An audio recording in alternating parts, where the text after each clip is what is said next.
എന്താ പൃഥ്വി ഇതൊക്കെ? നീ എന്തിനാ ഇങ്ങോട്ട് വന്നേ? ചേച്ചി അത് പറയേ പൃഥ്വി, നീ എന്തിനാ ഇങ്ങോട്ട് വന്നേ? ചേച്ചി, ഞാൻ കിരണ് വയ്യാത്തോണ്ട് ഒന്ന് കാണാൻ വന്നതാ. പക്ഷെ ഈ ദുർഗ ഒരു കാരണമില്ലാതെ ഓരോന്ന് പറഞ്ഞ് പ്രശ്നം ഉണ്ടാക്കി. ഞാൻ ഓരോന്ന് പറഞ്ഞ് പ്രശ്നം ഉണ്ടാക്കിയല്ലേ? എങ്കി പറ, ഞാൻ എന്താ പറഞ്ഞത്? പറ, ഞാൻ എന്താ ചെയ്തേ?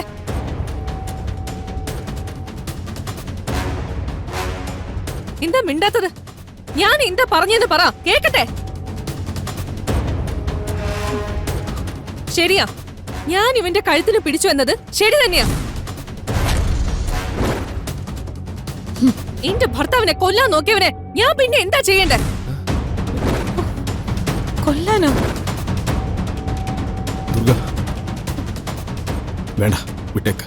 കിരൺ ഒന്നും പറയണ്ട. ഇനിയും ക്ഷമിക്കാൻ എനിക്കറിയില്ല. ചേച്ചി, പൃഥ്വിയാണ് കിരണിനെ കൊല്ലാൻ നോക്കിയത്.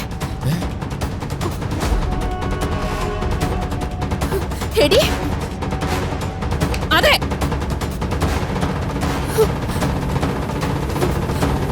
അതുകൊണ്ടാ ഞാൻ ഇവന്റെ ഷർട്ടിൽ കുത്തിപ്പിടിച്ച് ചോദിച്ചത്. എന്തിന് പൃഥ്വി, എന്തിനാ അങ്ങനെ ചെയ്യുന്നേ? ഞങ്ങൾ ഇവിടെ താമസിക്കുന്നത് ഇവന് സഹിക്കുന്നില്ല. അതുകൊണ്ടന്ന് മുദ്രപത്രം വെച്ച് ഡ്രാമ ഇറക്കിയത് പോലെ അടുത്ത നാടകം. അത് പക്ഷേ ലിമിറ്റ് വിട്ടുപോയി. കൊല്ലാൻ നോക്കുന്ന അവസ്ഥ വരെ എത്തി.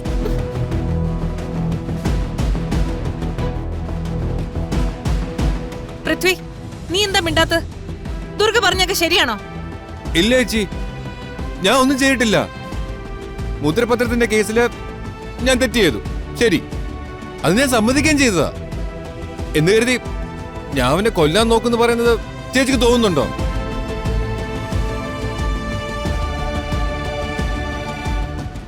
ചേച്ചി, ചേച്ചിയുടെ അനിയനാ ഞാൻ. ചേച്ചി എന്നെ വളർത്തിയത്. ഞാൻ അങ്ങനൊരു തെറ്റ് ചെയ്യില്ല. അല്ലെങ്കിൽ തന്നെ എനിക്ക് എന്റെ ആവശ്യം എന്താ?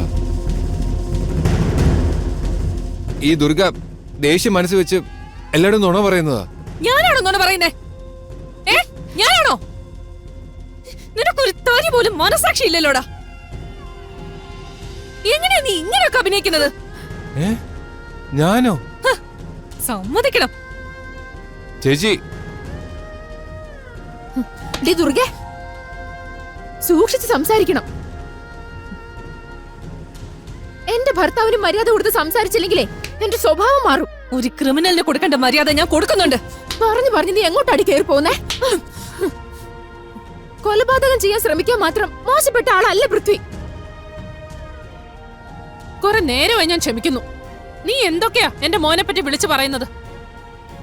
എന്തിനാ പൃഥ്വി നീ ഇങ്ങോട്ട് വന്നത്? അങ്ങനെ വന്ന് കാണാനും മാത്രം ഇവൻ ആരാ?